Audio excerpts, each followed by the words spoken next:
Les mathématiques en préhistoire. Comme il ne pouvait en être autrement, tous les livres d'histoire des mathématiques consacrent un premier chapitre à la présence de concepts mathématiques dans la préhistoire, transcendant la considération des enregistrements symboliques réalisés par nos ancêtres paléolithiques comme de simples manifestations artistiques. En plus de recourir aux analogies mises en évidence par les anthropologues avec les peuples qui ont continué à vivre dans la préhistoire lorsqu'ils ont rencontré les Européens, en Afrique, en Amérique ou en Océanie,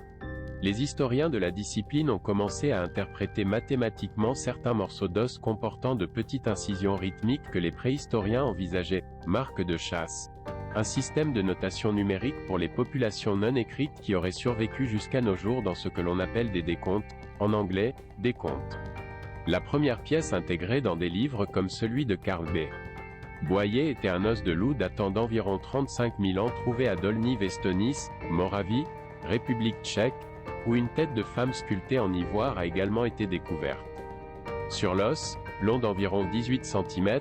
ont été gravées une série de 55 encoches équidistantes les unes des autres et dont deux un peu plus longues aux positions 25 et 26, et séparées par deux traits intermédiaires plus longs en deux séries, une de 30, égale 6 par 5, cran et un autre de 25, égale 5 par 5. Dans la description de Karl Absalom du 2 octobre 1937 dans le London Illustrated News,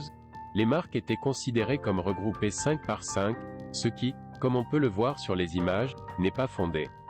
Howard Eaves concentre son chapitre d'introduction sur la description du contenu mathématique possible de l'os d'Ishango, soulignant la continuité de ce type d'enregistrement jusqu'au XIXe siècle sur les plaques du Trésor royal britannique et établissant des parallèles avec le quipu. Ivor Gratan Guinness renonce aux os de Moravie et d'Ishangoe, avant de passer aux galets d'argile mésopotamiens du 8e millénaire avant Jésus-Christ, n'en cite qu'un exemple, la plaque de Blanchard et l'interprétation qu'en fait Alexander Marshak comme un calendrier lunaire.